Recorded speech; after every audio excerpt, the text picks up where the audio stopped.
اعوذ باللہ من الشیطان الرجیم بسم اللہ الرحمن الرحیم۔ ناظرین گرامی، صحیح بخاری اور صحیح مسلم میں سیدنا ابو ہریرہ رضی اللہ تعالیٰ عنہ سے روایت ہے کہ نبی اکرم صلی اللہ علیہ وسلم نے ارشاد فرمایا، پوری تاریخ انسانی میں صرف 3 بچوں نے گہوارے میں گفتگو کی ہے۔ ان 3 بچوں میں سے ایک تو حضرت عیسیٰ علیہ السلام اور دوسرے حضرت یوسف علیہ السلام کے حق میں گواہی دینے والا بچہ، جبکہ تیسرا جریج کی گواہی دینے والا بچہ ہے۔ ناظرین، اس قصے کی تفصیل یہ ہے کہ جریج بنی اسرائیل میں ایک عابد اور زاہد اور شبی زندہ دار عالم تھے۔ انہوں نے عبادت کے لیے آبادی سے باہر ایک جھونپڑی نما گھر جا کر بنا لیا تھا۔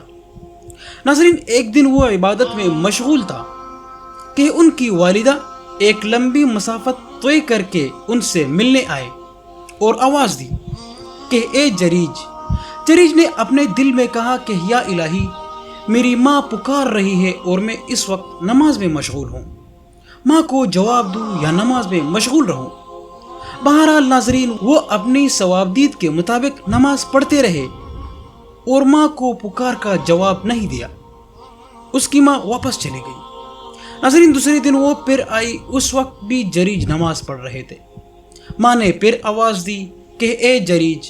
جریج نے اپنے دل میں کہا کہ یا الہی، میں تیری عبادت میں مشغول ہوں، ادھر میری ماں مجھے پکار رہی ہے، میں کیا کروں؟ بہرحال اس کشمکش کے باوجود وہ نماز میں مشغول رہے۔ ماں پھر واپس چلی آئی۔ ناظرین، تیسرے دن ماں پھر آئی، اس دن بھی جریج عبادت میں مشغول تھے۔ ماں نے پھر آواز دی کہ بیٹا جریج۔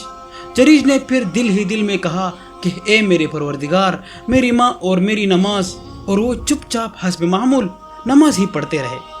ماں کو کوئی جواب نہیں دیا۔ ناظرین، ماں کی صدا کا جواب نہیں دیا، ماں کی بد دعا منہ سے نکل گئی، کیونکہ 3 دن ماں نے اس کو پکارا لیکن اس نے جواب نہیں دیا کیونکہ وہ نماز میں مشغول تھا، تو ماں کے منہ سے بد دعا نکل گئی۔ تو ماں نے ایسی بد دعا دی کہ اے اللہ، اسے اس وقت تک موت نہ آئے جب تک یہ بدکار عورتوں کے منہ نہ دیکھ لے۔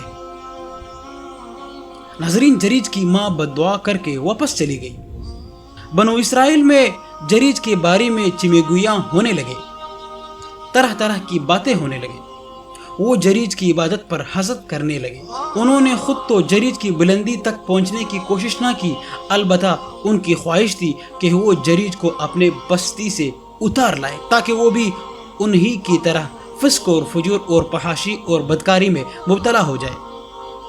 تو ناظرین، بنو اسرائیل نے حدود الہی اعمال کر کے پردے کی اہمیت کو فراموش کر دیا تھا، لہٰذا عورتوں اور مردوں کا باہم اختلاط شروع ہو گیا۔ مردوں کی مجلسوں میں عورتیں سنگار کر شریک ہونے لگے اور ناظرین، مرد بھی عورتوں سے لطف اندوز ہونے لگے۔ اس وجہ سے ان میں زناکاری اور بدکاری اور سرکشی اور طغیانی کی وبا پھیل گئی۔ ناظرین، جریج کی ماں کی بد دعا کے بعد بنو اسرائیل کی ان پاکیزہ زندگی کو داغدار کرنے کی منصوبہ بازی کرنے لگے۔ ان لوگوں کی بستی میں ایک بدکار عورت رہتی تھی اور نہایت خوبصورت تھی۔ لوگ اس کی خوبصورتی سے متاثر ہو گئے اور اس کی مثال دیا کرتے تھے۔ اس نے بنی اسرائیل سے کہا کہ اگر تم چاہو تو میں جریج کو اپنے دام فریب میں پس لوں گا۔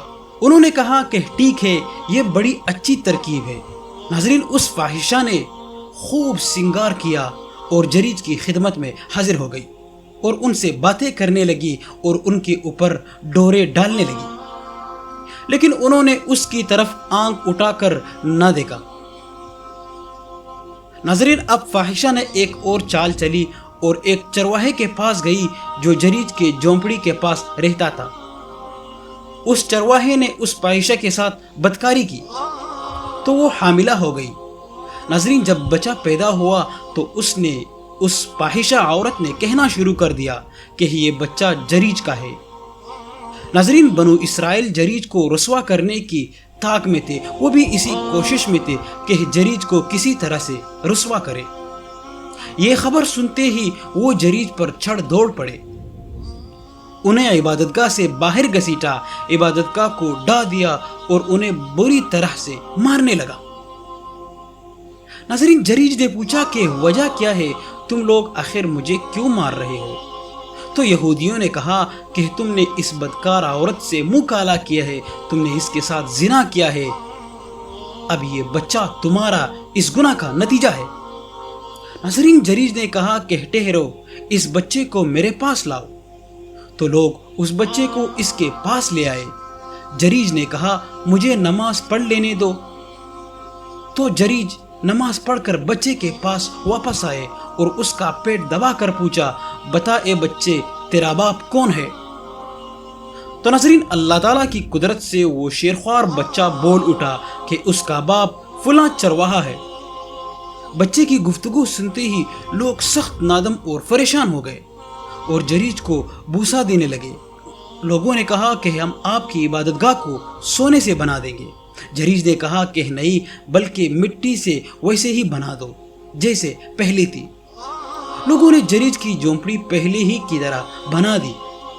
تو ناظرین، اس واقعہ سے معلوم ہوا کہ نیک عبادت گزار آدمی کی دعا خدا بزرگ اور برتر قبول فرماتے ہیں۔ اور ناظرین، یہ بھی پتہ چلا کہ آدمی جتنا بھی عبادت گزار ہو، مگر اگر والدین کو راضی نہ کرے تو وہ عبادت کسی کام کا نہیں ہے۔ ناظرین، ہمیں چاہیے کہ اپنے والدین کو راضی رکھنا چاہیے، کیونکہ ماں کی بد دعا اور باپ کی بد دعا کی اثر بہت جلد پڑتی ہے۔ تو ناظرین، دعا ہے اللہ تعالیٰ سے کہ ہم سب کو ماں باپ کی فرمانبرداری کی توفیق عطا فرمائیے۔ اپنے اس گناہگار بندے کو دعاؤں میں ضرور یاد رکھنا۔ اللہ حافظ۔